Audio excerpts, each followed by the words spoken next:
Meeting December 2nd, County Board meeting to order. First thing we'll do is roll call. Brandy? Here. Commissioner Persky. Here. Commissioner Bertram. Here. Commissioner Johnson. Here. Commissioner Notch. Here. All present. Okay. Let's all stand and say a moment of silence and the Pledge of Allegiance.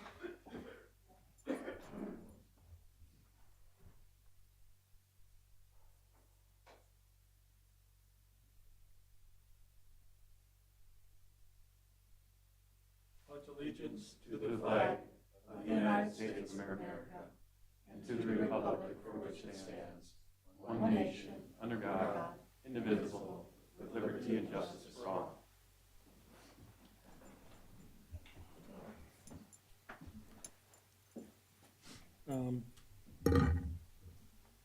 Next, we have the approval of the agenda. Anything changed in the agenda? Mr. Chair, no changes recommended by If me we- anyway. If we add the board appointments at the end, should we add that now, Yeah. or Yeah, thank you. Yes, you should. we'll do the board or the committee appointments at the end of the meeting? We'll add that to the agenda that we didn't get to in the work session. So other than that change, no other changes? Anybody have anything? Otherwise, motion to approve the agenda would be in order. Move to approve the agenda as revised. Commissioner Clark moves to approve the agenda. Second. Commissioner Johnson seconds it. Any discussion? If not, all those in favor say aye. Aye. Opposed, same sign. Agenda is approved. Then we have the consent agenda. There's 12 items on the consent agenda.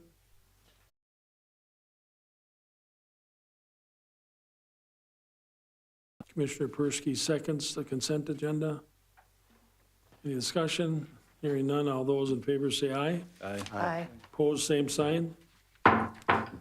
Consent agenda is approved.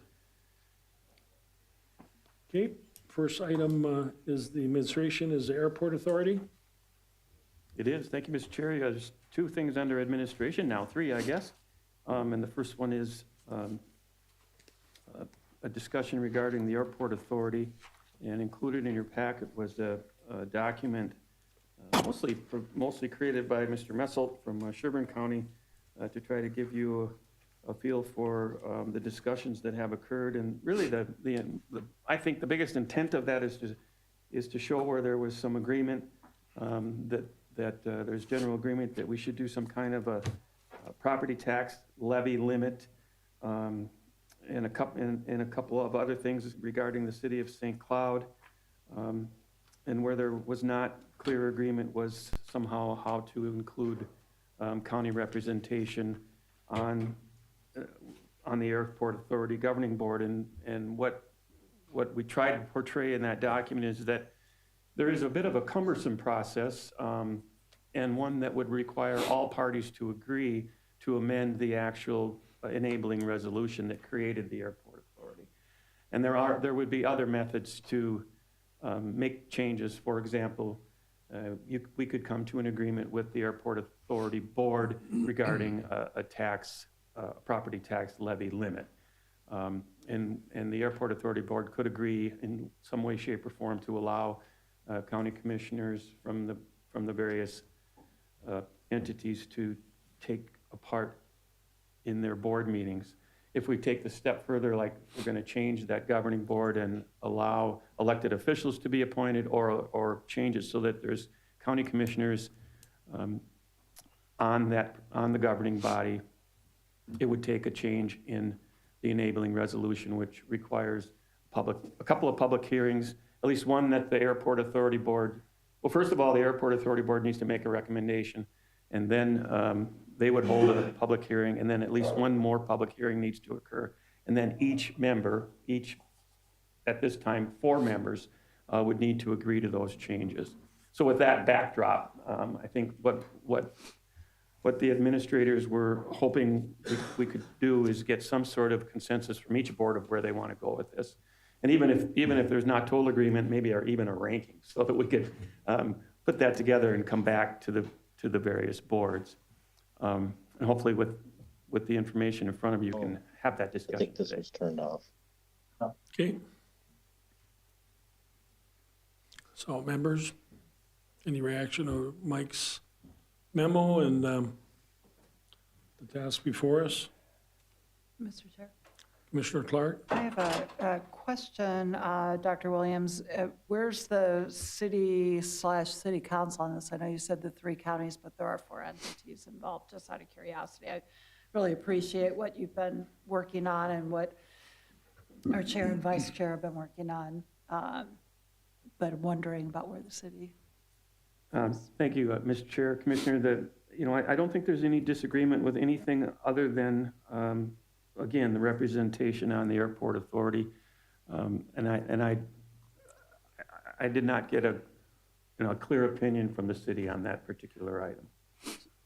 So, Mr. Chair. Commissioner Clark? So I thought it was the airport board that there might have been disagreement with. Is it potentially with the city, or you just don't know? Sherburne County has expressed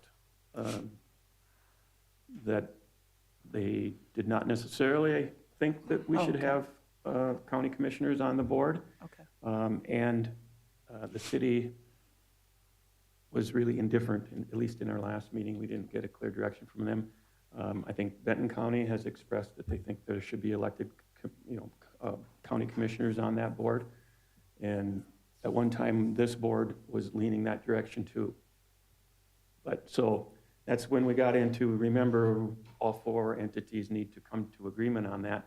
I don't know how firm of a stance some, like Sherburne County will take, which is kind of why we wanted to maybe get a feel for where boards were before you carry on the conversation too much further. If that makes sense. And I think, Sherburne obviously has not been real interested in really talking about this. And like I've said, I don't blame that. The airport's in their county.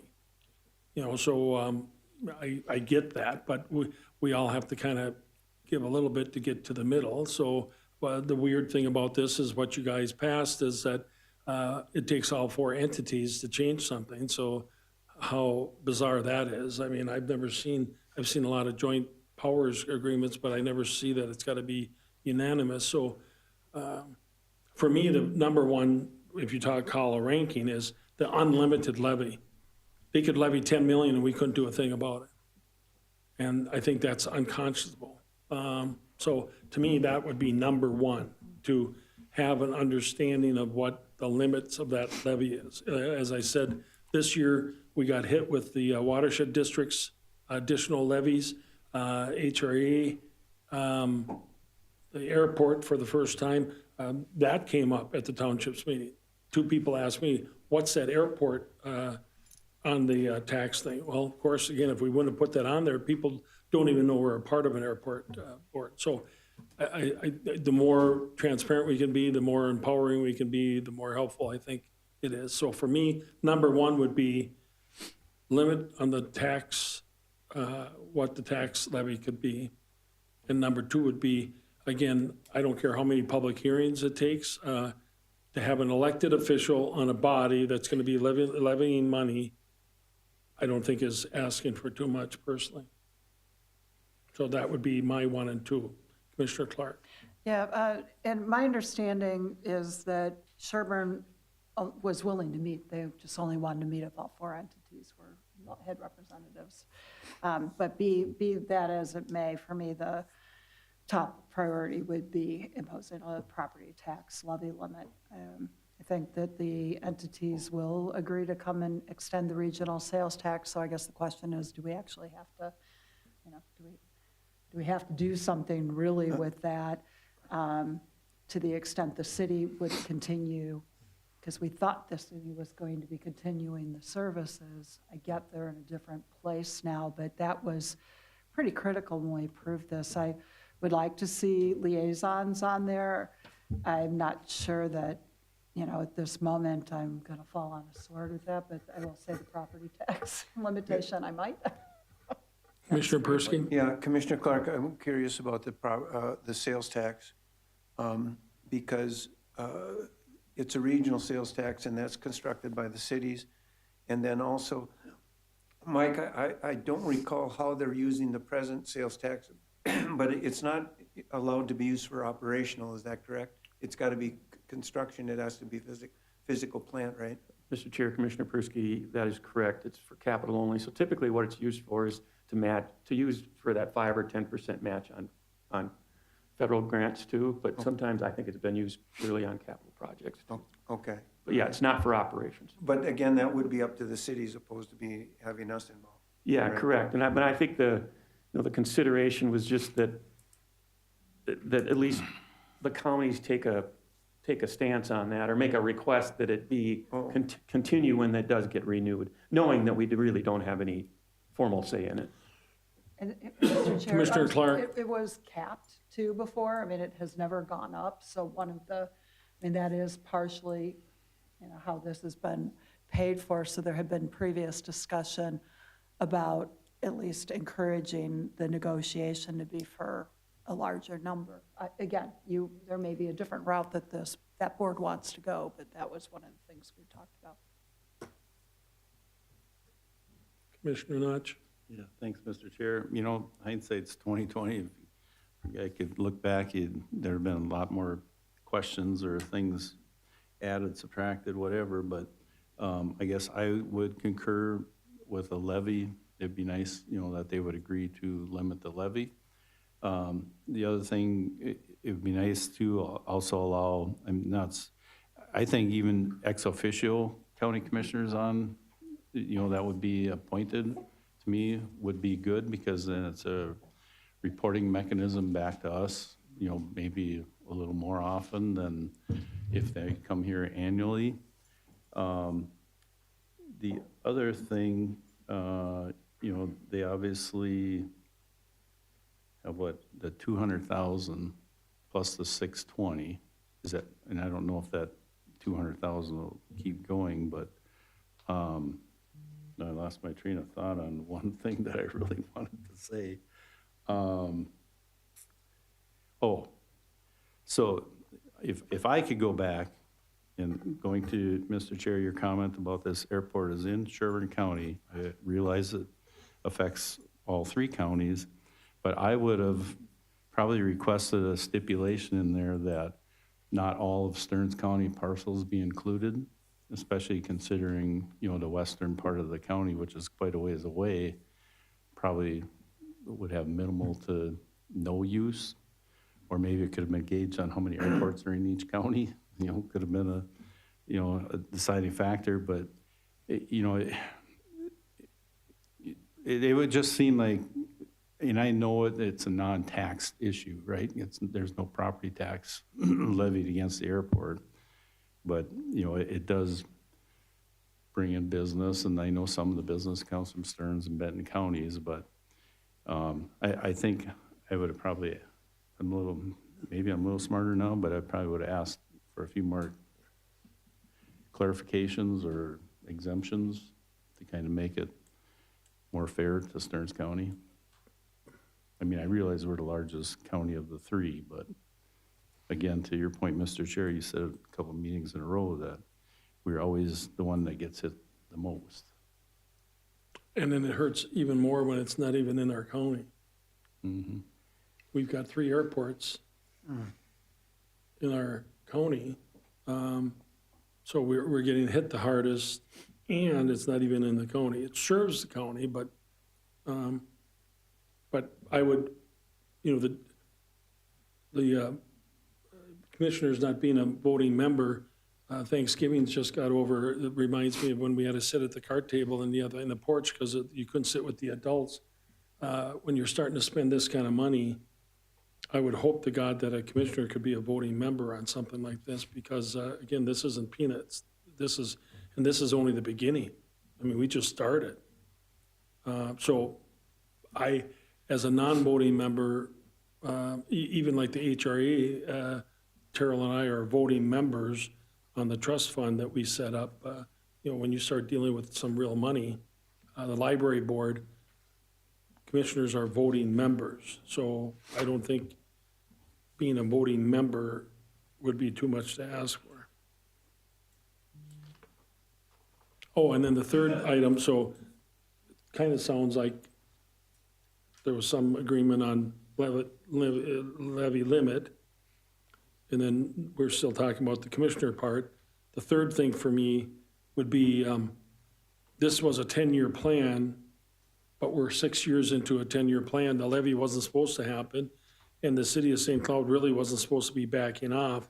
And you've had those conversations now where they're saying they're going to re-engage in some things. But that would be my third item, is that the St. Cloud understands what the 10-year commitment was, and then re-engage that for the next 4 years then.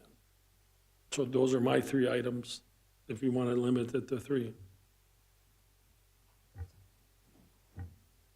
Commissioner Johnson? Mixing up a few issues here. According to Table 1 and the options for how you resolve some of these communication issues and board membership and tax, it seems like a couple of check boxes in the memorandum of understanding column might work for all of them. Is that possible? Mike? Thank you, Mr. Chair. Commissioner Johnson, yes, I think, you could accomplish the levy limit and the other pieces that we've been talking about, with the exception of putting an elected officials on the governing board. That would take a change in the enabling resolution. You could, the airport authority board itself can change its own bylaws and bring in a liaison or an ex officio, those kinds of things. But to put elected official on that board, then we would need to change the enabling resolution, which can be done, of course. But our concern is primarily the tax issue, right? The tax levy, which we could do with a memorandum of understanding. My concern, Commissioner Johnson, is that, but also general operations. I mean, overall, because operations, long-term operations, having some input and control of that will obviously help the levy, keeping the levy down. So it's not just the levy, but it's more a thumb on the operations, in my opinion. Thank you. I also have a question about the local option sales tax. Why are we concerned about it today? I thought I read somewhere in this 179 pages that the levy wouldn't be re-upped until 2038? Right. Yeah. And circumstances will be dramatically different in 2038. Is that really an issue currently? That's a good observation. It's not something that's concerning of today, no.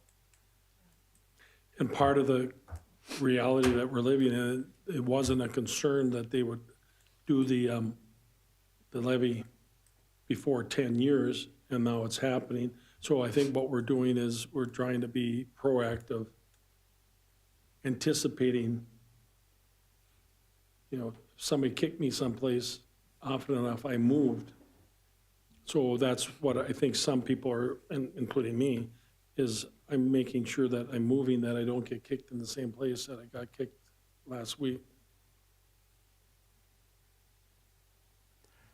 I was thinking more along the lines of the local option sales tax being broadly utilized and not knowing exactly what the situation will be in 2038, and considering that the airport could be thriving and not need that funding.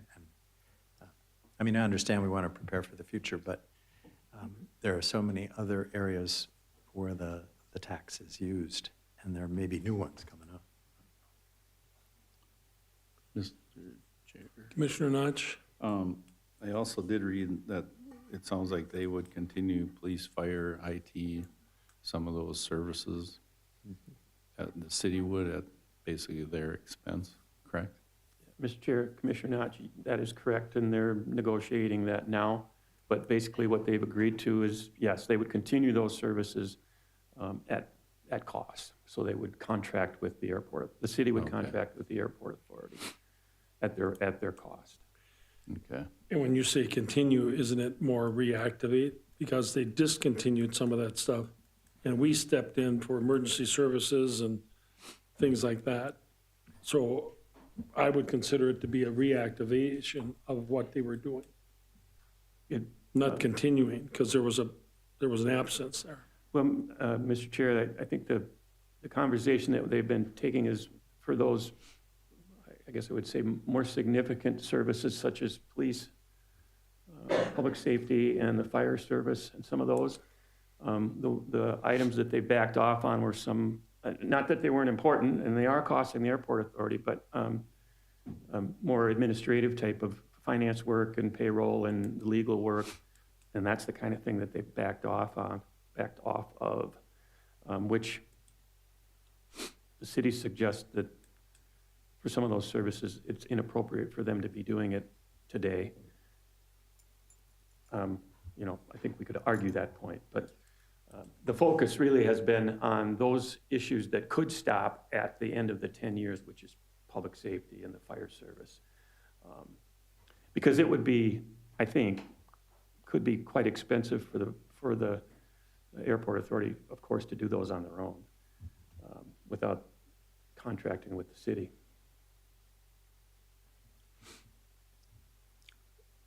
Is somebody keeping track of what everybody's 1, 2, and 3 are?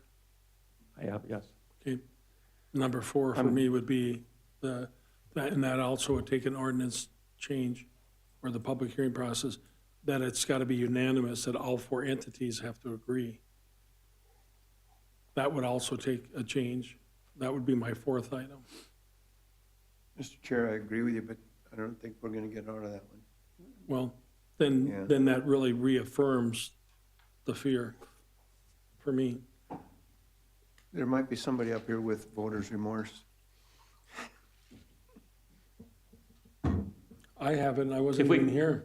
If we could we hone in a little more on how we might have representation on that airport authority? I'm hearing some want elected, some maybe not necessarily. I didn't hear not elected, I I heard not voting. would prefer one of us to be on it, and I would prefer it to be a voting member. That's my opinion. I guess I can live with it either way, Okay. so.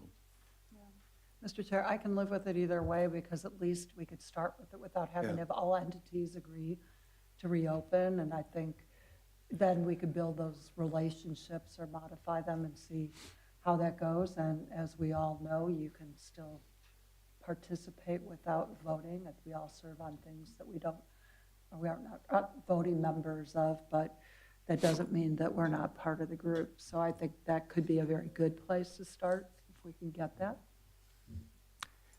I don't have any problem having an elected official on the board, but I'm wondering why people wouldn't want to. What is the position of those people who are suggesting that we don't need to have elected officials on this board? Is it operational expertise? I think that's what I've heard, that, and then part of it is, this has evolved, I think, interestingly, is where it's become like their baby. I mean, it's sacred. There's good people on the board, and they have expertise in it, and they don't want to let go of that necessarily. They want to kind of keep that. So that's fine, and I get that, but now it's evolved, again, now we've gone to the next level, in my opinion, so. Mr. Commissioner Chair, Clark. at least at the beginning, it was probably philosophical.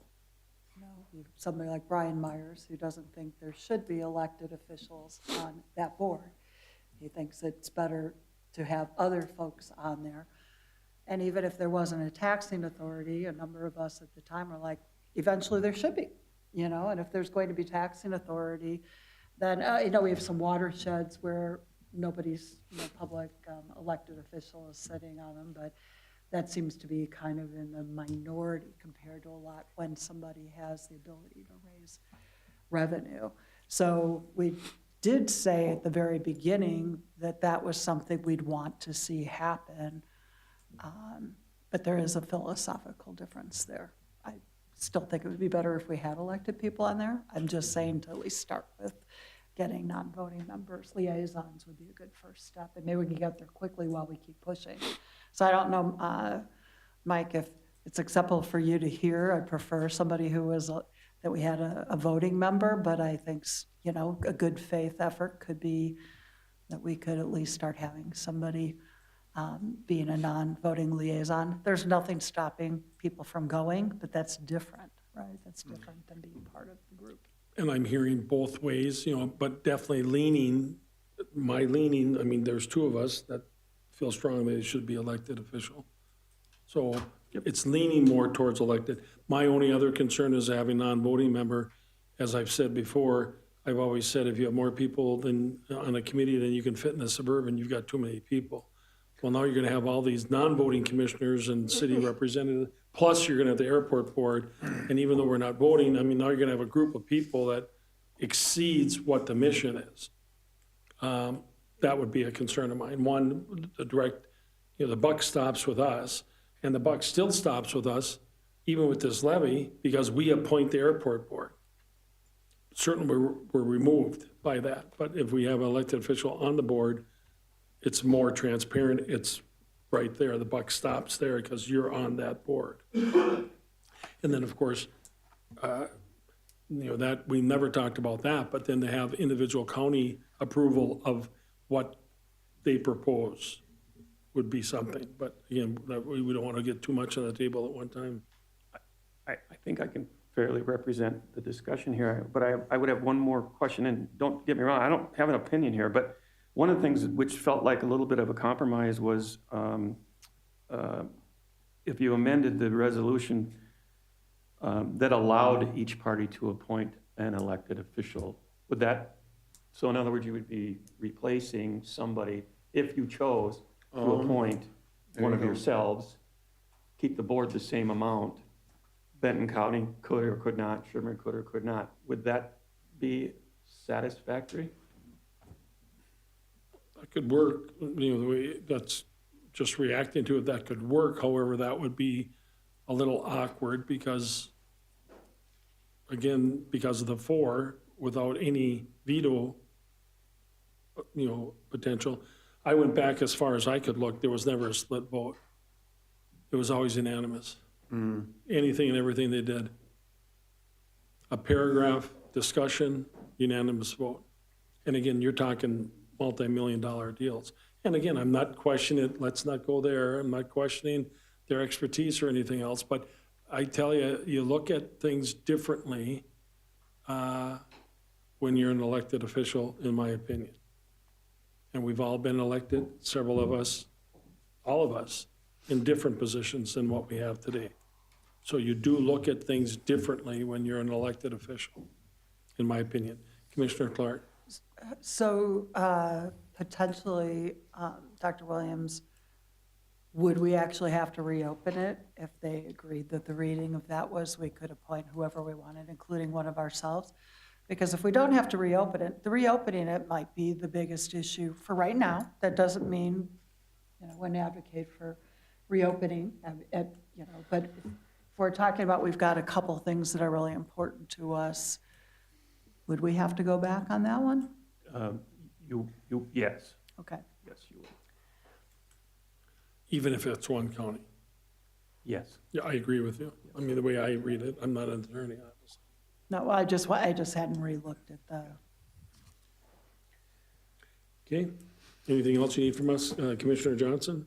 I'm learning as I go along here, but what we haven't talked about much was the fact that this regional airport is potentially a significant economic engine and will be a growing economic engine in the future. So it is important, which suggests to me that we absolutely may need to have an elected official from each county on the board. And as mucked up as the process may be, we may just have to challenge ourselves with doing it, going through it. And you touch on, you know, we always look for the negatives. You know, we find what we look for. You bring up one of the positives. Every single person, no matter how upset and offended they were because of the levy, including me, said it's an important tool to have. And so we all want the airport to succeed. My fear is with the levy and everything else, you become reliant, you become reliant on that. And as I brought up in every meeting we had, the FAA and the state fund these projects 95% of what they do. So the funding, there's a lot of funding there. They started charging for parking. They increased it this year. Great move. Who in the world provides free parking? So, and it's still not outrageous. So just encouraging them to do things that they can make revenue and without that funding. And so that, what you just said is spot on. Mr. Chair, real quick, Commissioner this is just a Clark. really small thing. If we're talking about representation, it needs to be from all four bodies then. So whether it's the mayor or a city council member, the city would get to decide. But since this is an agreement between four entities, I think we have a better chance of getting it reopened and changed if we're saying not just the counties. And I don't know that we're meaning to say that, but I think if we are saying that, it'll be much harder to get it open. Okay, Commissioner, Commissioner. yeah, Christie. Commissioner Johnson, I want you to tell you, I appreciate that comment, because even, for example, the APO, whenever we travel to DC, we're always talking about the airport and how that can improve. And we all share the growth, the expansions, the things that happen out there improves quality of life for all of us. So, yeah. Okay, you have what you need? Thank you. Okay. Next item is the Justice Center. Kevin? You got your right-hand mark here, and Mike, and Randy, and your laptop?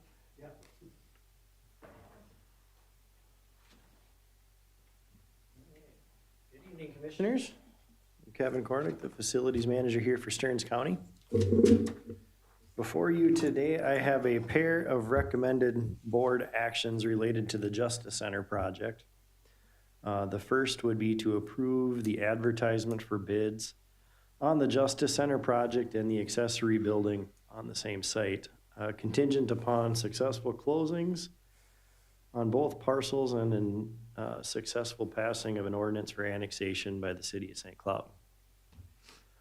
The second would be to approve the submission of building, plumbing, food service, other related permits to the government units having jurisdiction for the project. I bring that before you today because a few of those require payment for plan review upfront, the state of Minnesota being one, the city for a couple, but we don't expect those plan review fees to exceed $400,000. Some of the background on this, the county received our 100%, for bid documents here earlier in the month of November. Staff took a couple of weeks to review those, made some changes, and we now have our final 4 bid documents in our hands. We anticipate having about 70 scopes of work for the main building and another 25 scopes of work for the accessory structure. And that really was an attempt to help spread that those work scopes out to make them more obtainable for smaller firms and give more local places an opportunity to bid the project. So the accessory building is taking a little bit of a different path in that it's not part of Kraus Anderson's or Klein McCarthy's original scope of work. So that's a smaller project that we're handling more internally as our own CM on that. So that doesn't go into their fee structure on how they're getting paid. So that's why you're seeing that line itemed out a little bit different. We'll use our own procurement department, our own staff to do that construction management work on that building. On the very back of the packet I gave you, outlines really the next several months of process from land purchase to annexation, environmental EAW, wetland, conditional use permitting, and finally the bidding schedule. In the read here, I tried to be as upfront as I could that we're taking on a little bit of risk bidding this early in the process. My anticipation is to go out for bid the week of December 15th.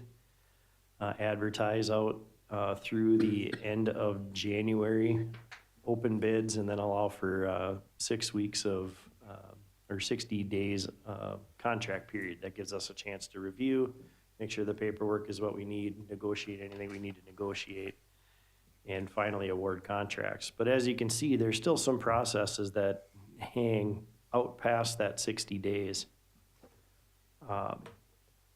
The replacement plan approval, the conditional use permit, and ultimately a developer agreement with the city of St. Cloud all would occur after that bid window.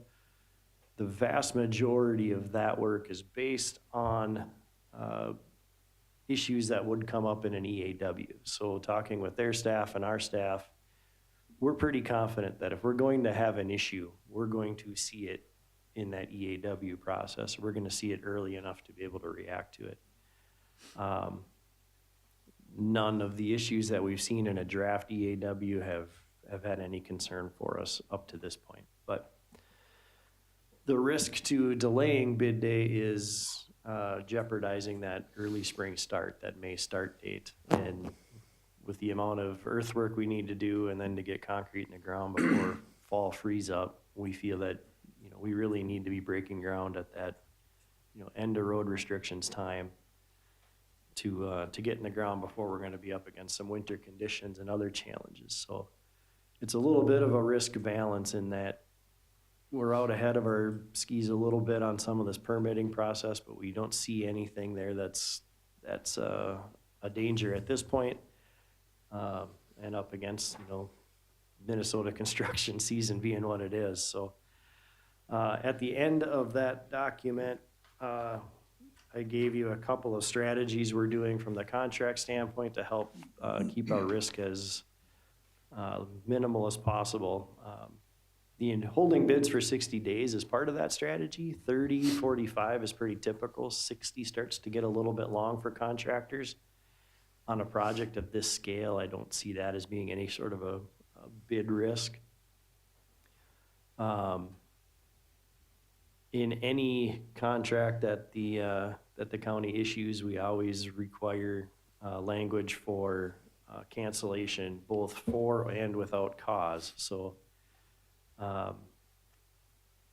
in any contract, or let me back up here. Number two, we always can issue, even if we issue a contract, we got to issue a notice to proceed. That's part of the contract language. So you'll get your contract and your notice to proceed, and we can limit those notices to proceed to whatever scope of work we would allow them to do. So if we have contractors that we know have to get working on shop drawings and some of their design work, we can release them to do those kinds of things and then release them to do the purchasing and the building later on in the process. If for some reason we have to cancel for cause or convenience, we're only gonna be paying out for the work that's been done. So we can limit how much work they can actually do and kind of limit that exposure. And then at the end of the day, we always write our contracts that the county can cancel for its convenience. And we pay for the work that's completed at the time and we go our separate ways. Is that, any questions on that part of it? Both the risk and some of the risk mitigation that we're taking. There might be a few contracts that we look to bring to the board earlier in the process that are either due early on site or have a very long lead time. Think earthwork is one contractor that we want to be on their schedule early. Concrete footings and foundations, precast. There's a very lengthy design process on precast. Structural steel might be another one. So we may elect to bring you a few contracts early in that 60-day window. Other contractors aren't going to be on site till 2028 anyway, so we got a lot of time on some of those. But you'll see us again with more specific asks as we see those necessary. So the second action on your list, like I outlined, right now the state of Minnesota's plan review process is running about 6 weeks out, 6 to 8 weeks, and it seems like they're gaining a little bit of ground. But you fast forward that from today, that puts us mid-January or late January before they're gonna pick it up. They're gonna take several weeks to review a project of this size, so I think it's important to get that out early and make sure we don't have any holdups on building permit. It's a dual permit where the state is handling the jail justice center, all of the plumbing and a few other things, and the city of St. Cloud is handling the rest. So they're partnering on the plan review and the building inspection side of things. It's a little cumbersome for us, but from a manpower standpoint, it helps the city and the state spread that load out, so. Any questions on any of that? Commissioner Notch? Yeah, thanks, Mr. Chair.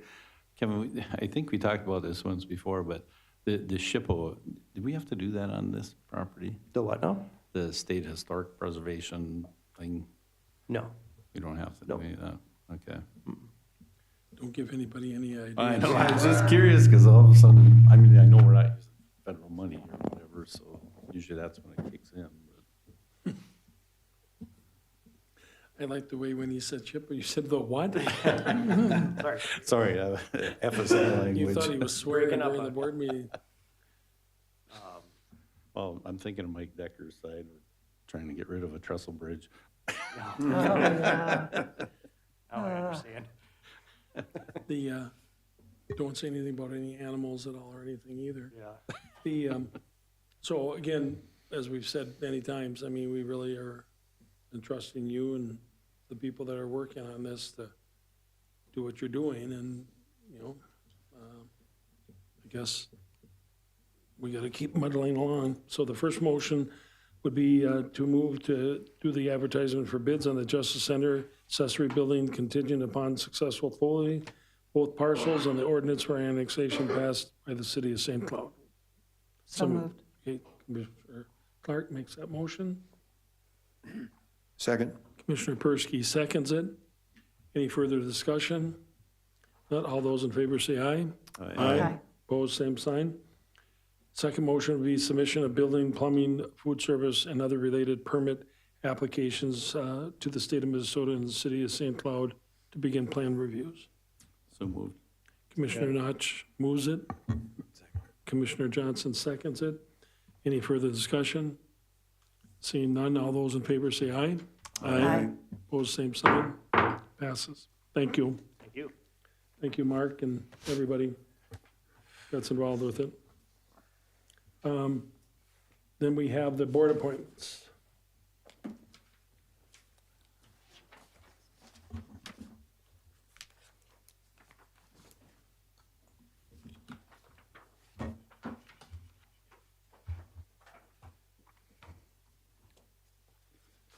Joe, or Mike, or who's ever going to do it? I think Jill has the best knowledge of what she put together here. Thank you, Mr. Chair, board members. Jill Surmeyer, the Assistant County Administrator. So in your packet from the work session, towards the back, there is a cover sheet that goes over the charts and tables that we provided for you dealing with appointments to boards and commissions. So there's kind of two categories you should think about with this. One is the appointments that you make for members of the public to different boards and commissions. And then the second grouping are appointments that you make of yourselves to different boards and committees. So we're going to start with the current openings or reappointments with members of the public. So the first couple pages is a summary of all the individuals that need to be reappointed or where there's a vacancy. And we've noted in the far right column if there's an applicant or if there are no applicants. You'll note that only one of the appointment positions has two people who are interested in one seat that's available. So we did provide you with the applications in the packet so you could look over and who would like to be appointed for those. So with that, I'll let you guys discuss how you'd like to proceed with the applicants that have put forward their name and then the Planning Commission at-large seat. So, Mr. Chair, Commissioner Clark. members, as far as the district appointments that need to be done, District 1 has two. The person who's currently serving on the Board of Adjustment is spending a fair amount of time out of state in the winter. So I think there actually was one application in, but I'll be coming back for our next meeting with what's likely to be happening there. There's one that's coming in. We might be moving somebody. And then Zach Dorholt has put in his application for being renewed on the Human Services Advisory Committee and planning on doing that. So I don't know if you want to go just straight down the list, that's fine, but I thought District 1 just only has a couple. Okay, so it sounds like we want to hold on the Board of Adjustment District 1 Yeah, appointment. I think it's very possible Jason Winterman's interested in going over there, which means somebody else would be serving the final year on the Planning Commission, and that's what I was hoping we'd have it worked out by today, and it's just not quite there. Okay. And then for the Board of Adjustment, District 3, George Fiddler is from St. Stephen. That was District 3. It's no longer District 3. He's done a good job. I've talked to him. So even though he's not in District 3, and that's what we did 3 years ago, we just reappointed him. I have no problem with reappointing him because I think it's his last 3-year term, if I remember right. So which district is he in? Because Percy's, so we should say that he's 2, so I mean, well, I think you don't, do you have to be in the district to be that appointee? that's what we've been doing, except for the at-large ones. I don't We know. did, this- we Shelley- let, right, we let them do it for a whole lot of things for the, when, after redistricting, because it wasn't their fault they got redistricted. Shelley, Correct. That's exactly what I was going to say. After redistricting, we did allow for both, for some of those planning commission members to stay in those appointment areas. George Fiedler would be one. He lives in District 2, but he is representing District 3 at this point. We had some of those, and we had a resolution to that effect back when we did redistricting. He certainly has done. and when he was appointed, he was in District 3, that's how. Correct. Yeah, Well, it was, Yeah, it was a different shift, yes. we changed the line. I certainly, He stayed in his I- house. yeah. And then we basically said, we'll deal with it the next time they come up, and we'll go back to having one from each one. I certainly am hearing you say you don't mind if he stays No. there, though. I don't, but I certainly can find somebody if he can't. I mean, and Yeah, I've he's doing a talked to good him, job. so. And then 2 of them, I think, one of them, Orville Windlebring was on Parks, and he hadn't reapplied, but he has. Because Yes, when I yes. saw the list, then I reached out to him and said, do you want to stay on? You better apply. And then Steve Neese on the HRA board has not applied yet, I don't think, unless he did today, but it's his intent to reapply, Good. the HRA. So I think those were the only openings for District 3 that Okay. I saw. For District 4, we do have an opening on Board of Adjustment without any applicants at this time. So if there's any individuals that you all think would be good in that position you'd want to reach out to, we can bring it back at the next board meeting. That's something hopefully staff's talked to you about this. If you've got somebody you want to recommend, the board. And then it Tends to might say be yes. helpful for Commissioner Johnson, I'm sure he knows most of this, but might be helpful to explain exactly what that board does if you don't know yet, but somebody should take that time to do that. I'm sure Bob knows most of it. Are we looking at planning commission, those appointments? Are we going down the list, or what are we doing? Yeah. By districts right now is what Terrell started. I didn't She did her mean to, I district, just so only then I had did my 2. We could district. certainly go straight down the list. Yep, however you want to do it. Sure. District 5 then for planning, or for Board of Adjustment. That's, Amy's in there. That's good. yep.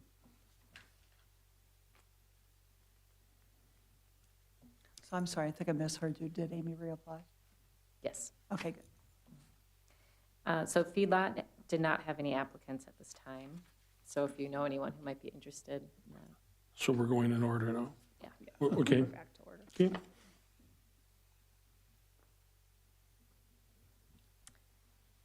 We're looking then, District 2, Dave Bentrout. Mm-hmm. That's fine. And then the at-large positions, I do know both of the candidates. I think both candidates are good candidates. I think Angie has worked with transportation for a good number of years. I don't know if any of you folks have worked with her. She's pretty sharp. And Stu's a good guy. There's another place for Stu, but we can't have them both on the same committee. So I could approach him about another position. And Angie certainly has a lot of depth in the planning. She helped us with our highway engineer interviews. Certainly has a very worldly background. And for Commissioner Clark's purposes, she's a woman. So, I hope that's for all of our purposes. well, especially yours and for all of ours. But anyway, Angie would certainly be my choice. A question. The planning committee meets when? Usually the fourth Thursday of the month, What time of the day? 7 o'clock, 6 o'clock. 6 o'clock. In the evening? Yeah. Okay. I noted on her application that she only checked the evening box. Oh, And is the current member not going to reapply? That's the part I couldn't tell. correct. That's correct. I'd be fine with Angie as well. Because the And current not member because is she's moving. female, but I do appreciate that we're at least starting to make some movement in some of these committees. And again, we've struggled with attendance at some of these. Yep. They need And to be there. so I'm hoping this will improve attendance too. Well, I think Shelley's put the fear of God in everybody, so that should be over with. The one meeting we did have a quorum, I don't think that'll ever happen again, so I have faith in Shelley. In my weak moment, So the board would like to move forward with Angie as the applicant for that. and then I assume timing-wise, because there's an opening, I mean, they're seated right away, quickly, I'm not sure of the timing of it, but January? Okay. Got it. And then you give them some kind of a heads up or something, don't you? Okay. Okay, so Regional Emergency Medical Services, there's one applicant, and it's the current individual who is up for reappointment, Paul. And then for Dairy Advisory Committee, there was 2 openings currently, and we have one applicant for one of the 2, and that's Chris Grunas. So it'd be another opportunity if you know someone who might be interested. Extension Committee, there's a opening. Glenn is termed out. We did not have any applicants at this time for that role. No, and Glenn just, he got an award at the 4-H meeting the other night. I would hope there's a place, I think, for him to serve somewhere else, perhaps in the county. But I am looking at a couple of individuals for that, so. I don't know if he'd be interested in dairy advisory. He does know which end of the cow to milk. Is he a dairy producer? Because that's what we're looking for, is active dairy producers. Oh, he's not active. that's why Yeah. Carol's on it. Oh, Yeah, Well, I'm not under that category. I'm under the Oh. county commissioner category. But you're right, I am absolutely not. oh, I thought you were. I can People- milk a cow, though. People, yeah, I bet, I wouldn't doubt it. Not very well, but I can. Moving on to the Noxious Weed Appeal Committee, we're working with Highway on this item. I'm not sure when the last time they met was, so we're checking records on that and assessing if we need to have an active committee list for that or not. So on the next page is the Personal Board of Appeals. And for 2 of the positions, the individuals up for reappointment have expressed interest in continuing. The 3rd individual is not interested, so we have an opening on that one. So if you know of anyone with a human resources background that would be interested, and they have to live within county on that one. Or, yep, Can you send a short description? sure. Yep, for all the spots that we still have openings, we can put together a summary document for you. The at-large ones, then within the districts, I don't know that I have any, but to all of us, if we have them in our district and at large, probably is what I would suggest. Sounds good. Yeah, and if I did get a chance to talk, I mean, a hard thing was, this just doesn't meet that often, so if somebody with expertise, the other two really have a lot of good background, so. For the Human Services Advisory Committee, it was on your consent agenda already this evening, so Courtney Robbins has been appointed for the District 4 spot, and then the District 2 one is open. Yeah, Marilyn has done a good job there. I have one person in mind, but has not committed. Okay. For Parks Commission, we did mention Orville already, and that he's open for reappointment, and then Mark Thompson also expressed interest in being reappointed. We covered the District 1 for the Community Corrections Advisory Board. For the District 5, there's no one who is interested at this time. Yeah, actually, I have a couple of people that are looking at it right now, so. Great. Asked if they get back to me by the end of the week, so. For the Library Board, we have an applicant that was added to the packet yesterday, I believe, Arif Hassan.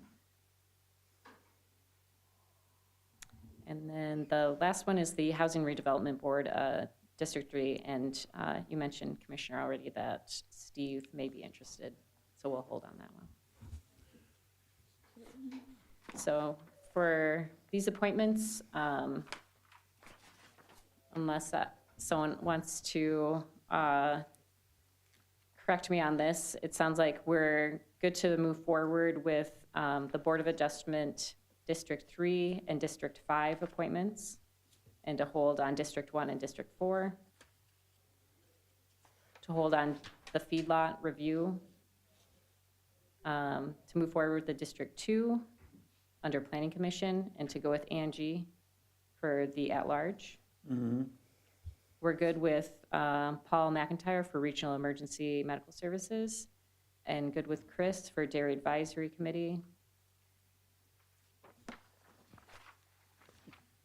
I mean, just a quick comment on dairy advisory. I think all the dairy producers are women on there right now. Yep. It's interesting, isn't it? Or the spouses, I guess, whichever way you want to look at it. Well, one of them milks cows. Lisa milks cows. And the other, Lisa. For the Personnel Board of Appeals, moving forward with Patrick and Holly. Human Services Advisory Committee, Commissioner Persky will be looking for, or has some ideas on that. Move forward with Mark Thompson and Orville for Parks Commission. Move forward with Zachary for Community Corrections. Move forward with Arif Hassan for Library Board. And then we'll hold on the Housing Redevelopment. So what you've typically done is done a motion to make all those appointments? I believe so. I think he's telling us to. To move. So moved. Second. That wasn't a question. On Jill's recommendation so far. Commissioner Notch moves, Commissioner Clark seconds those appointments. Any discussion? Hearing none, all those in favor say aye. Aye. Opposed, same sign. Those appointments are made. And Mr. Chair, we'll put together that summary email for you for those vacancies that are yet to be filled. And then So- do you want to do the board appointments too, or not? Or talk about them at least? Talk about them, yeah. We've got until, about 15 minutes, we can talk about them.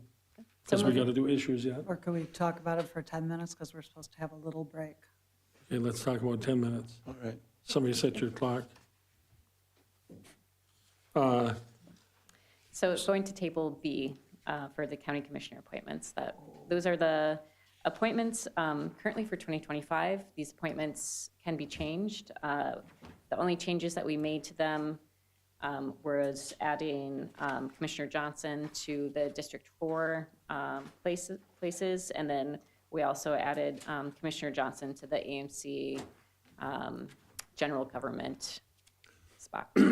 For your purposes, Commissioner Johnson, the way they done this in the past is when a new member was replaced a former member, that member assumed the positions of the former member. Well, we divvied up all of Commissioner Lenzmeyer's committees, so now we'll have to figure out how we start giving Bob some.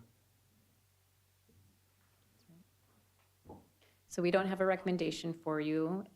It's based on what your interests are in participating in different committees. If you want to continue or switch committees, it's a conversation amongst yourselves. It only meets, I think, 4 times a year, but Family Services Collaborative, if that's something Bob's interested in, it's always Zoom. Is it possible to get a list of those committees that former Commissioner Lenzmeyer was on? Because all I see is all of your names. Yeah, the challenge is, there's only a few that we did in the last few months. We divvied up several others, so there's some that if you've got specific interest, you might want to do. So for example, he was on the Law Library Board, and I've been covering that. That doesn't mean you couldn't go and take the Law Library Board, so I'm going to give that as an example at all. I mean, we should probably just talk about it so you know what's going on there. Well, I guess my other question is, are there, if you took over those additional committees, you may have excess ones. Are there any of the other commissioners feel like they'd like to hand off? And I think that would be what I would do. What I would suggest maybe is to create a list for all of us, the 4 of us, and then we can identify which ones we'd be willing to step off of. Maybe that would be the quickest way to do it. He was also on library, and she assumed the library board. Right, about a year and a He was half on ago, Career yeah. Solutions. Joe did. And Bob, I would say Career Solutions, we should maybe have somebody from St. Cloud on Career Solutions. Just with the tech college, it seems more appropriate. Joe and I are on it, So I've been- and Joe's willing to step off. And I couldn't Okay. go do it because I've got Human Services at the same. Well, and that's what I'd like, the information I'd like to know. I mean, Yeah, I'm so we interested can in a get that to you. variety of Yeah. areas here. So for example, one of the things I was going to suggest, and I know you might know it because I like your idea, let's just get the list out, but right now, Central Minnesota Council on Aging and the One Watershed, One Mississippi River St. Cloud have been meeting back to back. I'm chairing Council on Aging next year. I can't not then be at that whole meeting. So I chaired the policy committee for that. It's a joint power, somebody else could, so for example, if you're interested in that, it's a good time to be coming in, that's all electeds on that board, but somebody else might be interested. I got him to push it back a titch, but it's a little tricky to figure that out. So I'll give you a little bit of a list like that too. Yeah, there's some good ones, but sometimes it could be conflicts of time too. And that might be, if you share that list with us and we identify which committees we'd be willing to give up, the rest of us see that list, we may say, Yeah. well, I'd be interested in going on that committee, and then I'll give up this committee. So we could Right. free up some committees then that way for Bob. So that would be the simplest, quickest way, I think. And I think it would meet the 10-minute time limit that we have. Very How's impressive. that? So if that works, we'll do that. And then the issues by commissioners. Commissioner Notch? Oh, yeah. Okay, first of all, I did attend, as well as Commissioner Persky, the 4-H banquet in Greenwald on Sunday. It's always entertaining because they let the 4-Hers run the meeting. So, they had a fair turnout, smaller than other years. They do have a lot of young adults that are graduating out, which is hard to see because some of them are just superb young kids, and there's always more to take their place. So that was a fun little event on Sunday, and then Sunday through Wednesday next week is the AMC conference. I think we're all attending down in the Twin Cities. Other than that, that's all I have right now. Commissioner Persky? No, I don't have much. I just want to say thanks, Mike, for getting the roads plowed. We got our first shot of snow, and that's oftentimes a little bit tricky, but in my area, roads seem to be in pretty good shape, so thanks for getting out and doing that. So, I had the 4-H, and we got AMC coming up, so, He liked the buffet, surprisingly. Joe liked the buffet at the Greenville I Pub. seen him go back for seconds. He made up for Especially the the township. chicken. Did you see that? Yes, I did. Well, The plates were kind of no, small, I'll be so. honest. When we went back to dessert, I grabbed a drumstick. Oh, Bob cringed. Commissioner Clark. As a former director of a heart and vascular center, oh yeah, my I'm cardiologist cringing, wasn't at yes. the meeting. Commissioner Clark. Let's see, I was going to bring up the roads and people's safety and ice and great appreciation. Although I noticed we still have a mountain of snow in a parking lot. It's kind of hard to get in. So just noting that. We do have AMC coming up. There's a number of items we'll be getting to vote on and celebrate. I'm sure we'll be hopefully getting to take a picture at our next board meeting, but we're getting an award there, our human service folks, and that's also, frankly, a big deal, so I want to commend them again. And I think that's it for right now. Commissioner Johnson. Relative to AMC, those of you who have experience with that conference, directors and commissioners, I would appreciate any advice in terms of what might be fundamental for me to attend as part of the learning process. I know I'm going to Melissa's presentation, for sure. But as you have ideas, let me Be know. prepared to dance. Oh, yeah. that's- I wasn't thinking about After you work really hard all day. I just want to be clear. It's after you work really hard all Preferably day. not with Commissioner Persky. No, he doesn't need a dance though he partner. has dances to. with anybody. Yeah, I know. No, Even if on he his asks you, own, do not and do on it. his own. I was thinking about it from an educational Yes. perspective. Oh, There are a huge amount It of is really- educational, Commissioner Johnson, Yeah, trust me. there are a huge amount of great presentations that are being done. Yeah, any recommendations would be appreciated. And what I'm looking for is background in a variety of areas, just to get moving more quickly. Yeah, And I think it happens kind of coincidentally, but some of us, I've walked into a room and I've seen one or two of us in the same room. And even though I picked that one, well, then I leave because I think, get something else. So, but yeah, that's a nice request. Well, and the bummer thing is, we're very excited you're here right now, so I want to be clear about that, but there will not be new commissioners training in January, which there will be in another year, but there's going to be a different training coming up that will be probably good for all of us, but hopefully you'll consider attending. Thank you. Thank you. I'd appreciate, I guess, a update on SNAP, Melissa, at the next meeting, because we talked about it, the crisis for 3 meetings. Hopefully everything's settled down by the next meeting and we can have a little bit of a, okay, well, we can have a report on that. And then I just happened to read a paper that I get, the Polk County Highway Department did a union settlement, 2.5, 2, and 3 is what their union settlement was with them. And I just found that interesting and thought I'd share that, so. Anything else? If not, we'll recess this part of the meeting. We'll reconvene at 6 o'clock for the Truth and Budgeting hearing.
And maybe it doesn't work.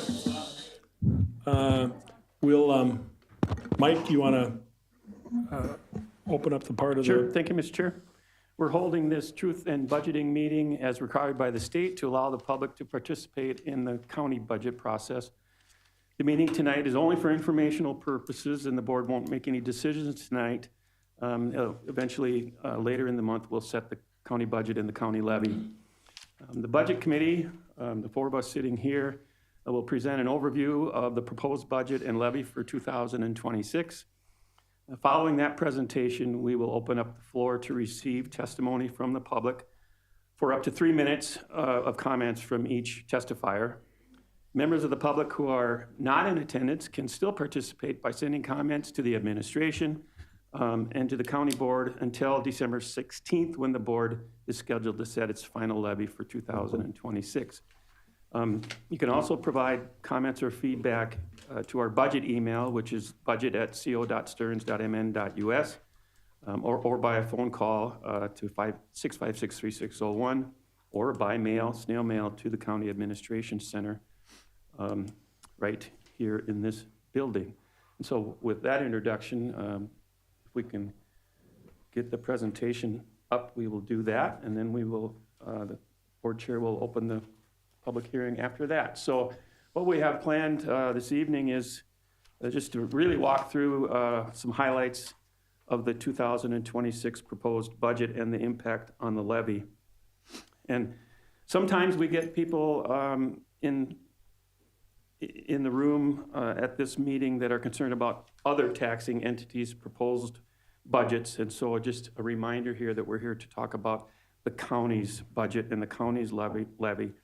And also, you might have noticed in the beginning of the first slide that if you are really here to talk about your valuation, your assessed valuation, which has happened in the past as well, we do have people from our county assessor's office present in the building if you would want to talk to them now, or of course you can talk to them later at your convenience too. But we do have people from the assessing staff in the building tonight. So with that, we would like to talk about the county's budget. And the process really starts early in April and May, but we're right down to the last couple of steps, excuse me. So at our public hearing tonight, and then as I said, in a couple of weeks, then the board will consider the final budget.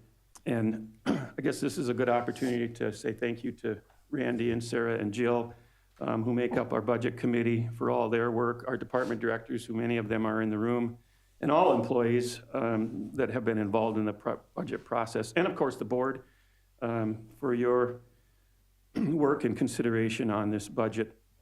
It truly does take a team to pull this together because, as you're going to see in a little video that the Association of Minnesota Counties did, we do a lot, many services. So if we can just roll that for a minute or two. Minnesota's 87 rather than counties listen to provide me. the essential services that keep our communities safe, healthy, and connected. From providing public safety to promoting public health.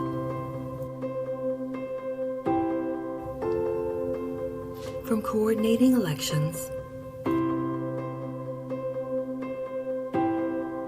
to maintaining roads and bridges. From keeping vital records to managing and reducing waste.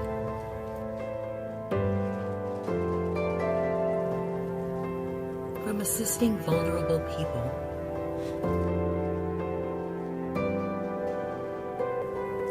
to protecting natural resources.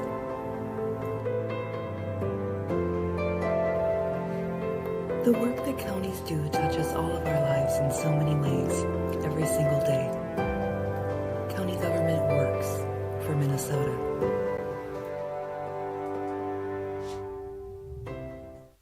So as you can see, and maybe all of our programs and services weren't presented there, but we do provide a multitude of services in county government, most of which actually are mandated.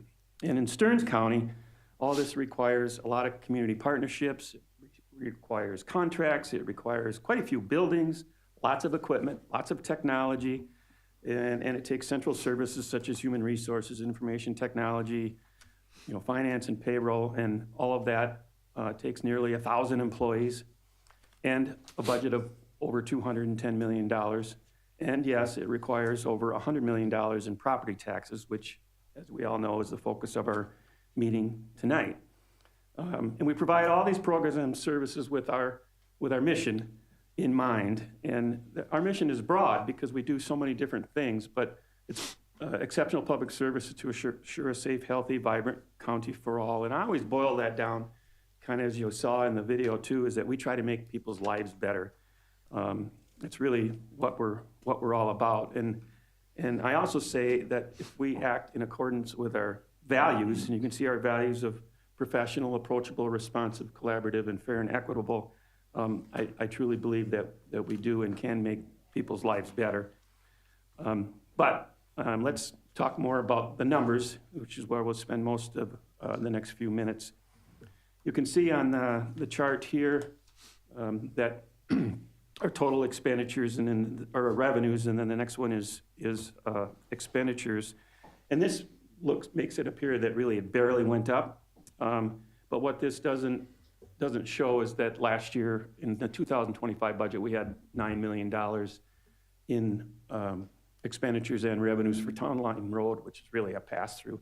So you'll see that in the next slide, where you can see the total expenditures are only up a little bit, but really excluding the road construction, which again this year is significant. It's still $31 million. Just very similar to what it was last year. But without that, you can see that, excuse me, our expenditures are up about 6.8%, which is really the more realistic look at our total budget. And then you can see where things have moved around by fund there as well. If you think about our total budget and where most of the money goes of that $212 million, you can see that 75% of that is public safety, human services, and roads and road construction. So that makes up those three funds, those three groups of programs and services make up the bulk of our expenditures. That's just broadly overview, and I'm going to turn it over to Jill and Sarah to get into the detail a little further. All right, good evening. So one of the things we want to highlight here on this slide is the levy drivers. So when we've been talking budget so far, we're talking budget. That's total expenses and revenues like you would think of in a business. One component of that is our levy. So whatever revenue or whatever expenses of the $200 million we can't cover with either grants or charges for services, that is what ends up on the taxpayers on the levy. And so this talks a little bit about levy drivers. What has really driven our levy in this upcoming calendar year? And so the top group is what has increased our levies, and then some of those bottom ones are what savings we've had. So anytime you have an increase in expense, you in theory would increase your levy. And anytime you reduce expense or get more revenue in, you would have a savings.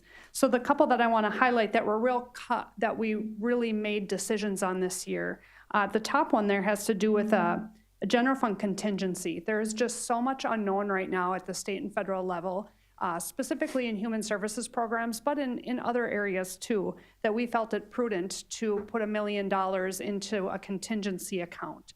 And that somewhat offsets down towards the bottom. You'll see a savings of $1.7 million.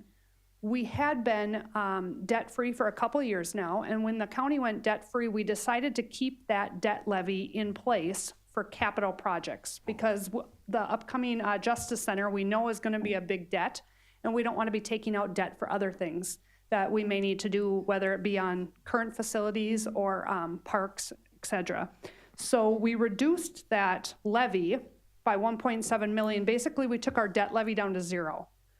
And by doing that, it helped save the levy, but we decided, you know what, we should probably keep $1 million in contingency because these are some pretty uncertain times with mandated programs. The next one, Mike looked a little bit at the expenditure breakdown by fund, which we talk about often. Now, this is a little bit more how you would think of expenditure categories. How much do we spend on personnel versus supplies versus capital items? And so this kind of paints the picture that you can kind of see where the revenue, or excuse me, the expense drivers are. And I will just say that, you know, it is an election year in 2026, and we administer the statewide election program. So that's about $300,000 in supplies just for that. And so that kind of drives your supply number up. I would say all departments either kept supplies within less than 1% increase or decreased their supplies line. So very prudent departmental planning to keep this levy where it's at today. Another thing we try to focus on is outside agencies where the county provides funding. And you'll notice there's a 2025 approved column, what was in the levy for this calendar year, and then what's being proposed for 2026. And basically all of them, we either cut what they requested or we at least gave them the same amount as last year. And there was only a couple of them that got a minor 3% increase, even though they asked for more. So again, keeping that as steady as possible. Another angle we like to look at is where are our reserves, or we call it fund balance at the county.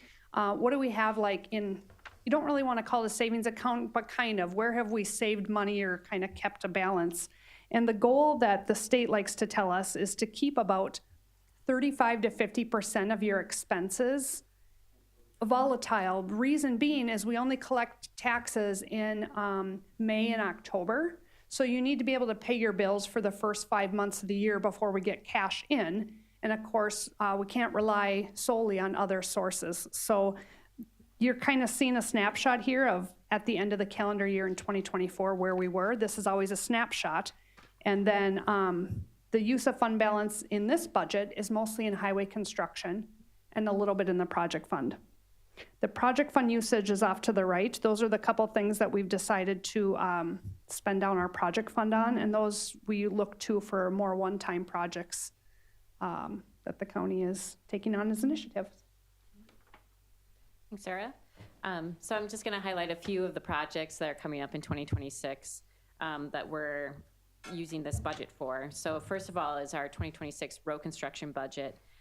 So you can see a full list there of the reconstruction projects and then the resurfacing projects and where in the county those projects will be done. And then on the right, we want to highlight the different sources of revenue that are being used for this budget. Our highway engineer team does an amazing job of seeking out funding sources outside of the levy. And so only 8% of the road construction budget is actually from the county levy. The rest of it is coming from state funds and from federal aid and other funding sources. A few other 2026 initiatives, just want to highlight. We'll have the Justice Center groundbreaking this year, hopefully in May, as we discussed it earlier in the board meeting. There's been hundreds of hours of work already put into this project, of course, but we're going to see a lot more work put into it, and not just on the construction side of it, but also in the back offices. So it's going to be the biggest bond in county history that we'll be taking out. And so the math that Sarah and Randy are doing is beyond anything I can ever imagine. And we have great partners working with us on that. We'll be expanding our Veteran Services office space into Melrose. So we'll be doing a small remodel of a space out there so that it fits what the needs are for the Veteran Service Office. We'll be doing a statewide election, of course, and that has multiple state offices. And so it is a bigger expense and will take a lot of time and effort from Randy and his team. And then the last item I wanted to highlight was with our household hazardous waste facility, we'll be expanding to accept some small electronics. And we'll be putting out more information as to what specifically that looks like. It's not going to be small appliances, but it will be electronic. So think about things with screens, and that will be $10 per item for that added service. Right, thanks, Jill and Sarah. You know, at the beginning of the budget process, the board reviews all our performance measures. We have many performance measures. that help us and guide us as we create this annual budget. But we also like to compare ourselves to other counties, which we think is somewhat of a reasonable measure because all the counties really have the same mandates. We all might do things a little different, but we're all at least providing a lot of the same services. And so you can see here a few ways that we compare counties' increase in their levies for their 2026 proposal. You see the MICA counties, which we are a member of, their average there is 8.31%, and that's a range, which we are not quite the lowest. Chisago is actually just over 5%, and then there's Stearns, which is at the 5.2%. And that range goes all the way up to 12.5%. And then we have other counties that we used to call our comparison counties, and they're at 7.6%. And then we have neighboring counties, which are all the counties that touch our borders, and they're at 7%. And so while we are all facing reductions in revenues, in state and federal revenues, we think comparatively we've done a pretty good job with the 2026 budget. And we tend to be on the low end annually. Typically we have been anyway. If you look at the next slide, another way we measure in comparison to other counties is our per capita, our levy rate per capita. And ours is $622, I would say, and that's the 5th lowest of all 87 counties. And then you can see the range there that goes from $400 per capita to $2,600 in capital. And again, we're at 621. So in comparison to other counties, and you all have seen at some of our meetings the numbers that other counties are looking at increasing their levies, and pretty typically they've all been higher than us. And then we're going to turn it over to Randy. Sure. Thanks, Mike. So the first slide is a county tax rate. This is a multiplier to determine how much property tax you pay. And the county's tax rate has consistently been going down. This year, we're going to go down a small amount, 0.25%. And when your levy is less than your tax capacity growth, that's when it's going to go down. So we're not, capturing all that growth, which is good, and that's why that tax rate's going down. The next one is just a slide on what's happening to our tax base. So how big is the pie? And market value out there, new construction, just over $235 million. And then we have some decertification of only one TIF district. So the tax on that new base is just about 1.2 million, which is about 25% of our increase. So 25% of that increase is captured by the new base. The taxes payable, the base we're looking at, this is by property type. And how this is important is if one property type goes up more than the other ones, they have what's called a tax shift, and they'll see a bigger tax bill because of that. This year it's relatively flat. There's no big changes. Residential is a little bit higher, but in general it's a pretty flat tax base change. So this is the different jurisdictions and the tax increase for them. We're seeing the city tax going up a bunch across the county, as you probably have seen out there, and also special taxing districts. And special taxing districts would be, the watersheds have every 5 years an ability to issue another additional levy to pay for their data acquisition, and then also the airport, which is new. And the airport adds about $466 million to Stearns County's bills. 460,000, sorry about that. Yes, 466,000. Okay, so this is the impact on individual property types, and we looked at various property types here. The first slide is not really meant to show reality. This is showing if you have no change in your value. That's not typical for anybody, but this is to show the effect of the change in the tax rate, how it does buy down some of the tax increase for most properties. And the next one then is with the average increase in the various property types and what you would see on average for these different property values. Residential homestead's a little bit more complicated because as you go up in value, you lose the homestead market value reduction. So it's kind of a double hit that you get there. It's just part of the state calculation that's required. So, but for all the other ones, you see that the change in the county tax is a little bit lower than their change in their market value. So with that, I'll turn it back over to Jill. Mr. Chair, Randy? Commissioner You Persky. mentioned the increases on cities. Did state aid go down for cities, or was there an issue with state? I'm wondering why I saw the numbers on that. I didn't see that as a big reason. We've talked to a number of the cities and Yeah. it is various projects that we've seen. I'm not aware of their change in they probably had some trims in that too, though, I imagine. Okay. Because we did get a little index on ours, the county aid, right? Dropped. Yeah. Dropped. About 500,000. The CPA statewide, for most greater Minnesota counties, it dropped for some reason. The way the formula lined up this year, a lot of the suburban and metro counties got an increase, and so it's possible that LGA followed a similar trend, but we'd have to check. So since September, there have been some adjustments to various line items within the budget. Many of these will be familiar to you because they came up during various board meetings since September. So there have been a few revenue increases.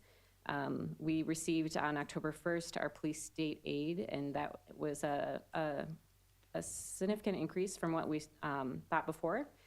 So we've added that to line item.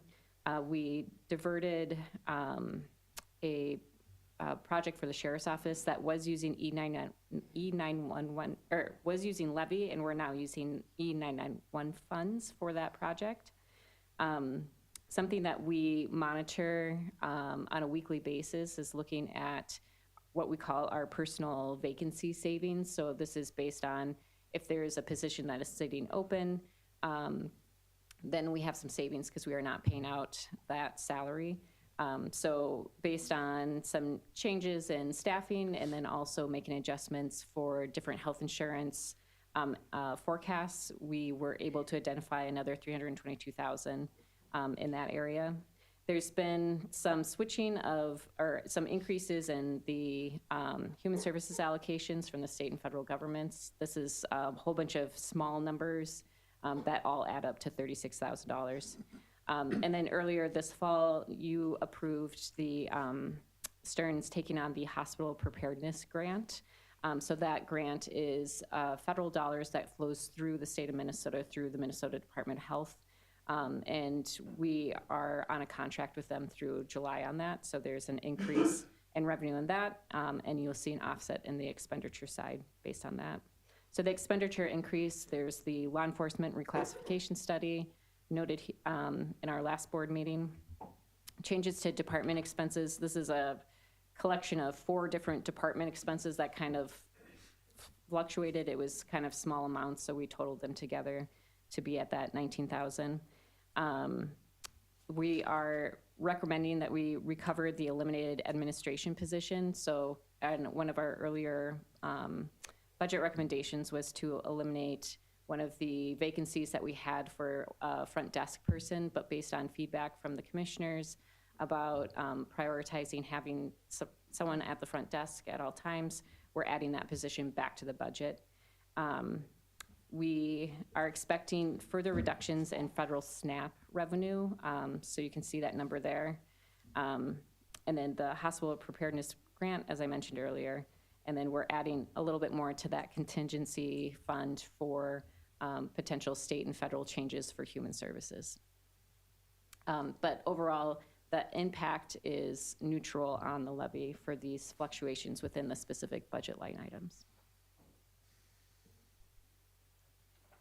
And a quick conclusion, as Randy said, the tax capacity is up just a bit more than the levy is up, so the tax rate is going to drop slightly. We show a use of fund balance here, but it's really arguably not, because it's construction funds that are already in the highway fund. We're using a very small amount of fund balance this year. And again, when the budget, it shows it's only up 0.5%. Remember, if we pull out the highway construction budget, which included a pass-through last year, that number is bigger than that, so. And with that, we have no more for presentation from the Budget Committee, Mr. Chair, so you can open the public hearing.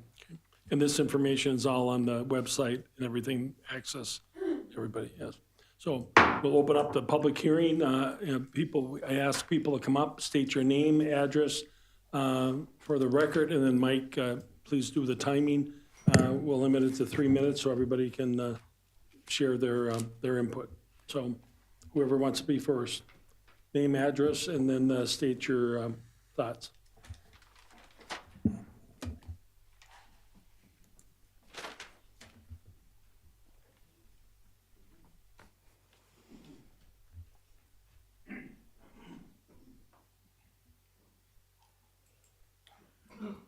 Good evening. My name is Peter Joseph Wilson. I live at 1108 Celebration Drive, Sartell, Minnesota.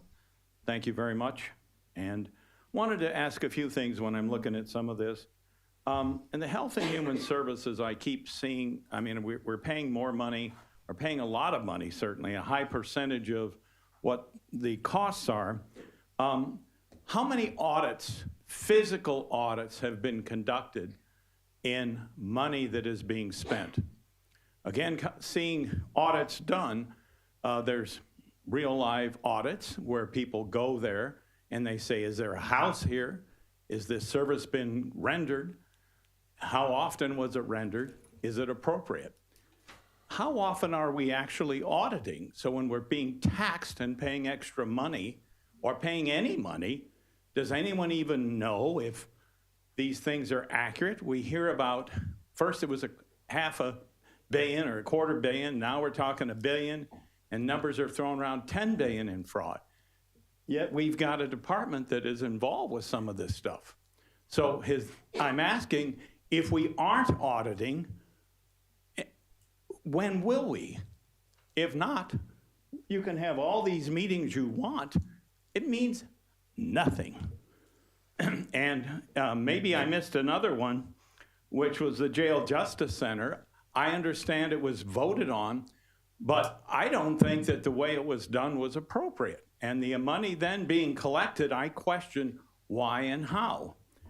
Again, making these, when people come up here and speak publicly, making them visible rather than hiding them, which you do, I think would go a long way in making people comfortable with what, if anything, is spent. Lastly, I don't know what time is left, but voting audits, which doesn't have to do here, but if you aren't doing those, I recommend you spend the money. The Republican Party, which I've had some involvement with, when they had people physically auditing after the 2020 election, I've talked to people who actually did it. It was about 8% to 10% that something was incorrect. That may or may not have impacted whether the vote was legal, but it impacted whether it was proper. And that's a big number. We need to actually audit here. If you tax our money, do your job. Thank you. I'm going to second this fine gentleman here because when I first moved into my house. Excuse me, if you can get your name and address. My please. name is Ronald Holt. I am 1415 6th Avenue South. When I moved into my house and I went to vote, they told me that I needed proof of vote. I tried to prove to vote. Then they told me my new house, because my license didn't match, I couldn't vote. And I'm a Republican myself. Now the sad part is, I just bought the house, owned out free and clear, but they were able to have the neighboring people vouch for them to vote. And it's like, come on, I'm an outright homeowner, and you're going to tell me I can't vote? Back in 2018, I can't vote in the midterm? I mean, that was kind of ridiculous. I mean, I bought my house in September, and I was still waiting on my license to be change over from the government. And he's right, we need an audit, because homeowners are being pushed right out, and they're telling people who rent in apartments, they can vouch as long as they know their neighbor lived there. Thank you.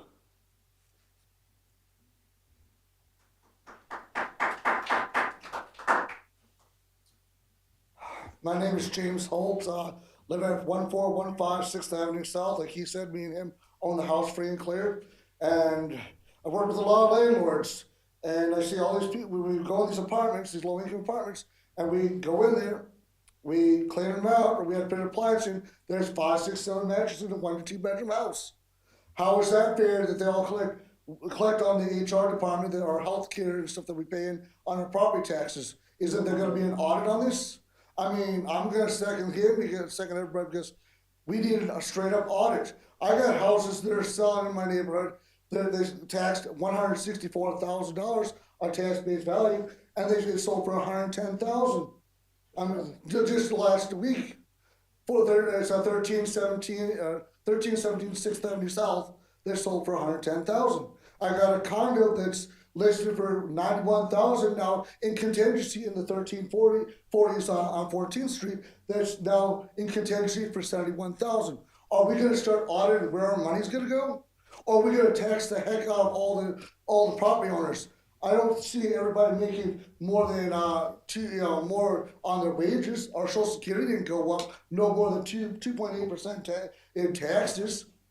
I mean, how are we going to afford to keep paying more when you keep spending more? Isn't there a different way of taxing a little bit more on everybody, not just give us a tax on the property owners? Why don't we start looking like the way they did the sales tax on the courthouse? How come we can't do something like that to levy out some of these differences? Why should we all homeowners have to muster the burden of our properties to pay for the 99%? We need to have everybody in the same shoe of paying a little bit in to help keep our resources. Did you know that my neighbor next to me has a house and it was rated 3 times?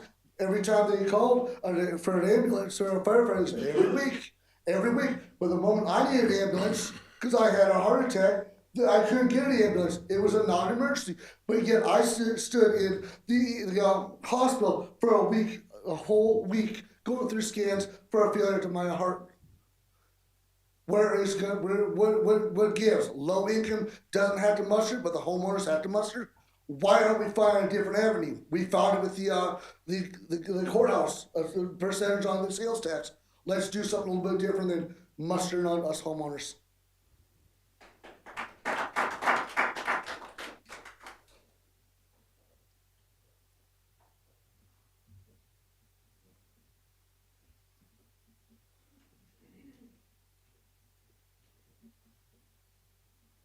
Good evening, Sandy Clocker, Avon.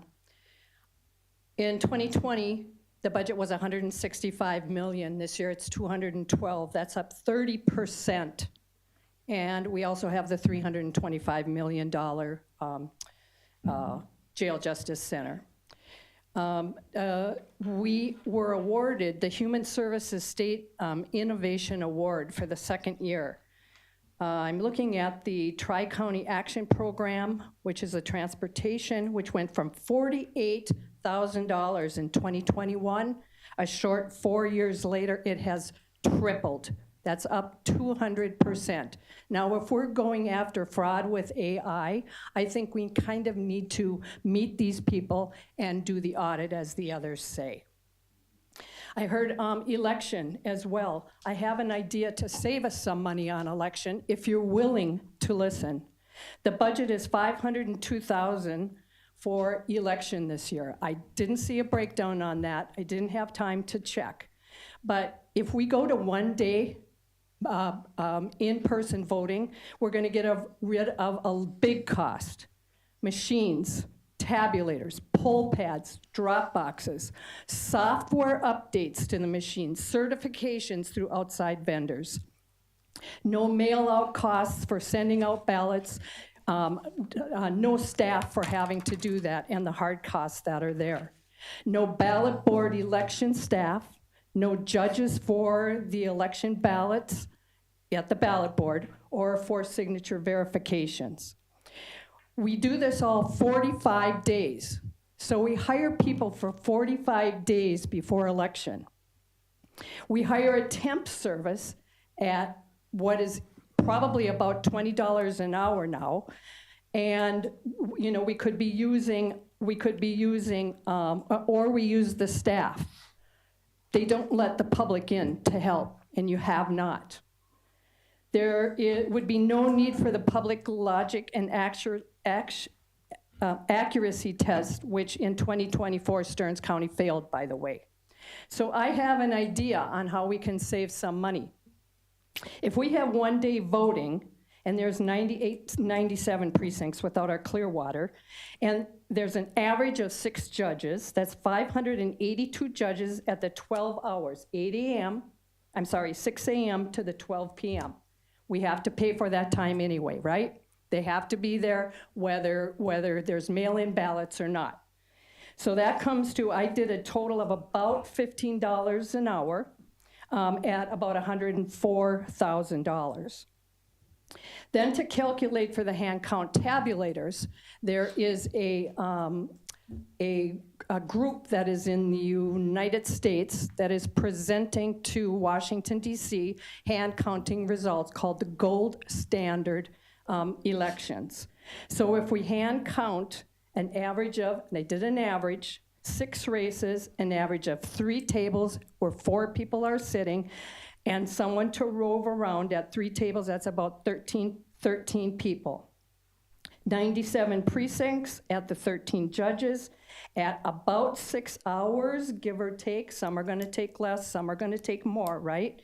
At approximately $15 an hour is $113,000. So together, this is not supplies, I don't know if supplies was in that $502,000 budget, comes out to be $218,000 versus $520,000. That's saving us almost $300,000. I think we can give that to the homeless vets. So this would be the Democrats and the Republicans working together. People, it's now up to, what did I see today? 56% of the people don't trust the elections.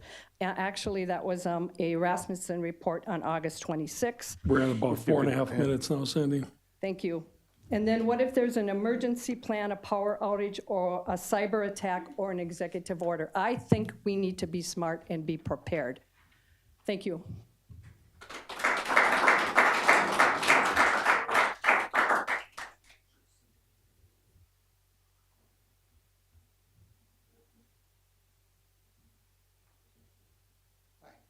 I'm Michael J. Noble.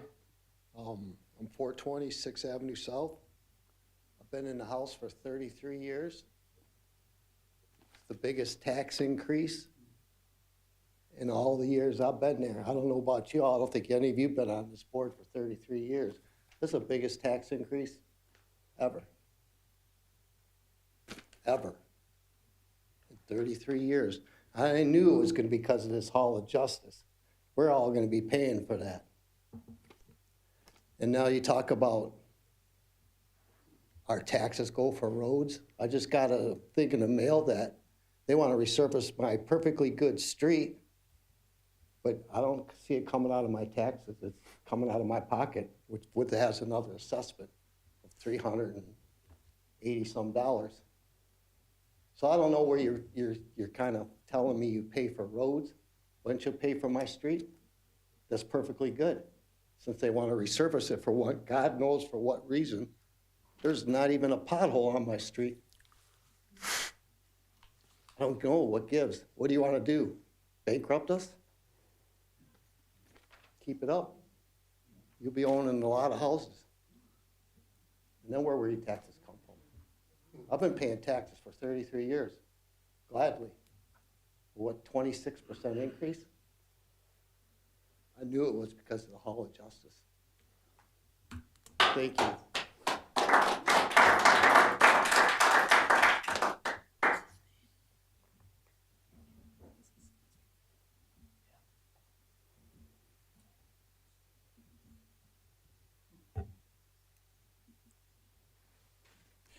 Kay Steiner, Sartell. I went to the meeting last night in St. Cloud. Now, a lot of angry people there.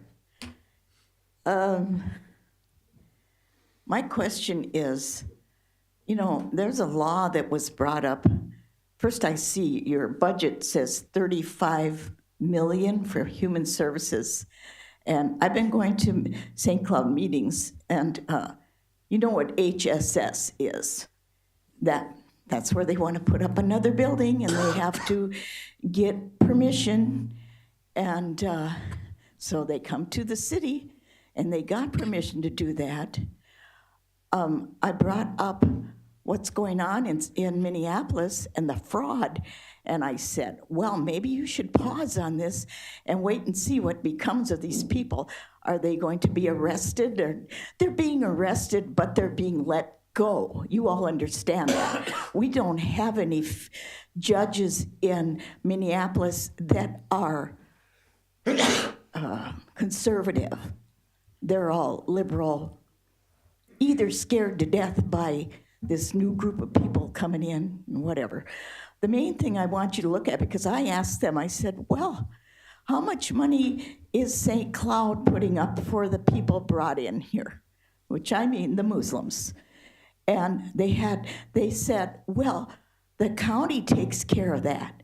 They don't pay anything. Well, I figure we're all the same people, but anyway, so here I am at this meeting.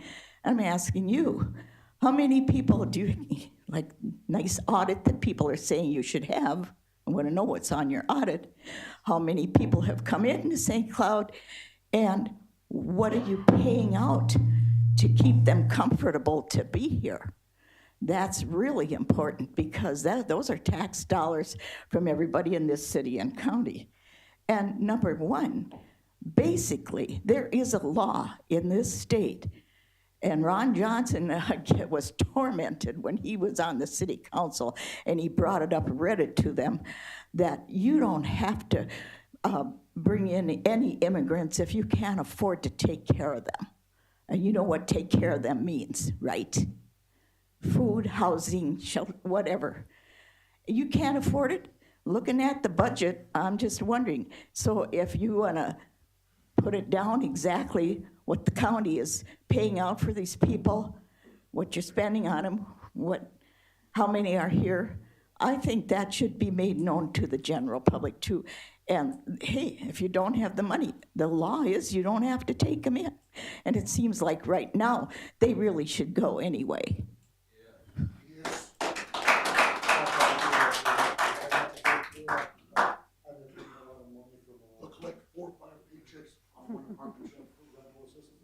Okay, is there someone else?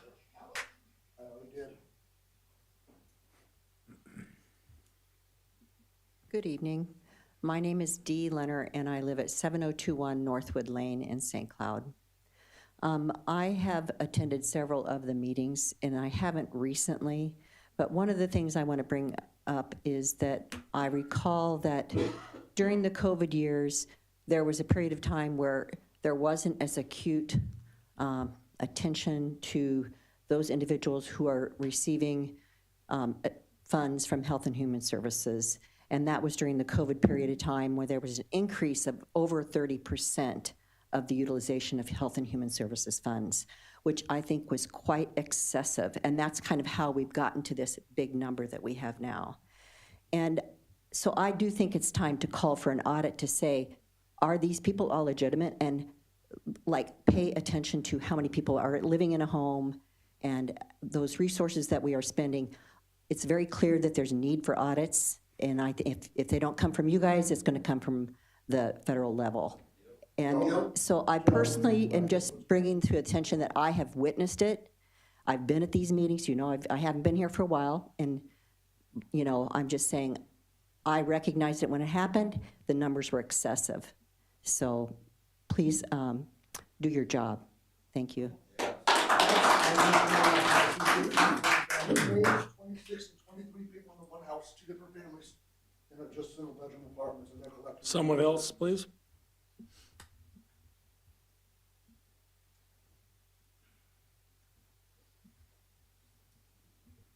Vern Sauer, Collegeville, and I'm sure you've noticed a trend here. Do the people's business. This is our county. We're not haters here. We love our neighbors. We were put upon us the largest of foreign-born people ever to come into a state. Minneapolis, we've got them here. We've got the same problem as Minneapolis. All your numbers and propaganda that say everything's fine, we just need a little more property taxes. That is, you guys have went to the edge of now it's time to listen to the people. We're done paying property taxes. Property taxes is your last source because people won't give up their homes. They will pay. But to ask for more money at this point when we've been stolen blind by our foreign community that's moved in, I know there's board members, Tara's sleeping over there. She's a proponent of, she wants more immigration in the city. In the county, we can't afford it anymore. Done. And thank God for our federal government. And I would be, if I were on these boards, and Randy, Michael, all of you, you will be getting looked at here in the next months, weeks, whatever. The federal government sees Minnesota. We are the laughing stock of the country. The things that are going on in Minneapolis are going on here. You guys all take your orders from Steve Simon, Keith Ellison, Walls. You're in it just like he is. So it's coming. Now, there's still a little time to turn and do the people's business. Quit asking for more money. Property taxes are the local people. Most people don't pay property tax, and we pay their bills. It's going to end. It's coming soon. Don't be on the wrong side of history. Thank you.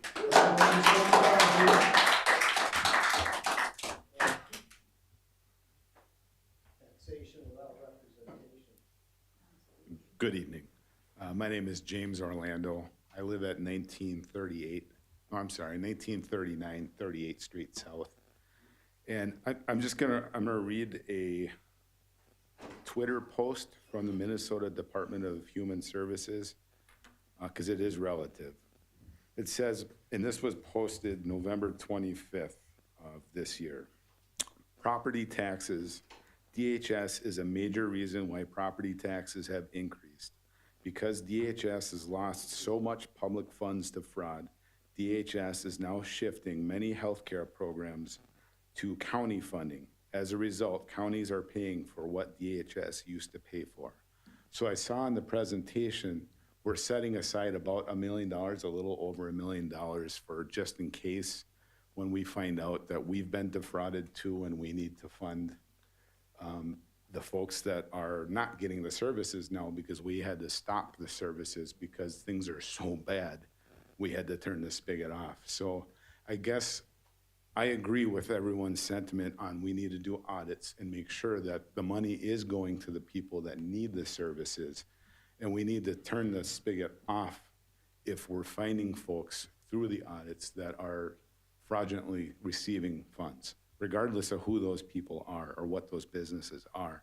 Because I think the $1 million, or just was $1 million and whatever, it's just a little over $1 million. I think we're gonna fall short. I don't think that's going to be enough, and I think that we're gonna be back at the table trying to figure out how we're gonna fund all of this lost money. We do blame Walls and the Twin Cities for the issues we're in, but we are a county in the state and we are culpable for that. So we could be leading by example and starting by doing these audits and making sure the money is going where it's supposed to be, so that way we're not overcharging our residents and our businesses that are here, and we can prevent this from getting worse, because we all know common sense says we're not done finding all of the money that we've lost, especially in HHS. So.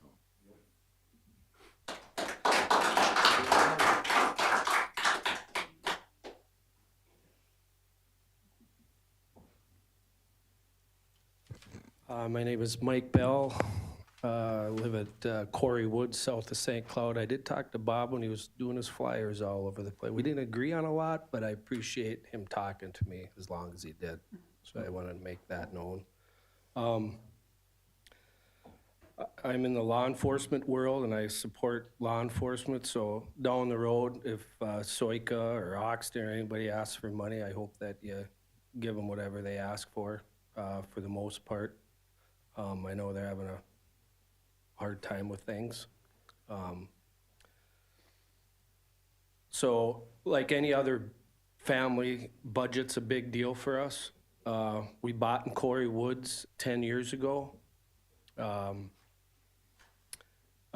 When I was working in law enforcement, and then I was injured on duty, and that changed our income a lot. So 10 years later, our property taxes doubled. Most of the issues where I live are St. Cloud, though, to be honest with you. But it goes hand in hand. You guys know what they're doing, they know it. You know what each other's doing. So this is kind of both together. So my wife and I, just like a normal business or family, how far can we stretch our dollars is really what it came down to. And we have family all over the place, out in Cold Spring, where Bertram is more at, some in the parade in Richmond. So I'm letting you guys all know what our decision ended up being. We're moving out of state. My wife's very, very smart, a lot smarter than me. And she put our budget together, and I'm 57 just about, she's 56, and how do we get more money in our pocket for our golden years or whatever you want to call it? And it was out of state. We're heading to Florida. Don't know really anybody, but we're gonna have $400 more every month in our pocket. And all your charts and all the other things that I've been following, for the last 10 years, it's just gotten too expensive. So I'll just leave it at that. So I know there's a net migration out for the same reasons as I'm telling you. I'm not up here like asking for pity or anything, but I have a lot of relatives that feel the same way. They're just a little more stuck here because of family, and that's going to be hard for us too. And I'm not saying forever. I'd love to come back. Give me a reason to come back. Give us a reason. Give us a reason to come back. And that's we got to keep the prices down. Property taxes. Some of it is the social issues that are ridiculous. The graduation rate at District 742. I mean, I could go on and on and on. I've lived here my whole life, and I've seen a really sad deterioration. St. Cloud State, from 20,000 people 15 years ago to, 6,000, 7,000? I know a lot of people that work there. Some people are saying it's going to close someday. Hope not. St. Cloud needs it. Stearns County needs it. Downtown. How many times are we going to try to fix downtown? So it's all related. And so we need to find a way to fix it. Thank you.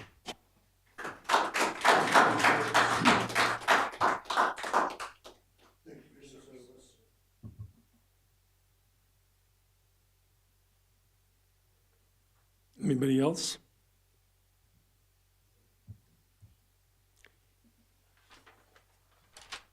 Seeing nobody else, I guess that would wrap it up with the public hearing. So I'll close the public hearing and then adjourn the meeting. Yep, thanks to everybody for Yep, testifying. thanks for coming. Yep, the meeting's adjourned.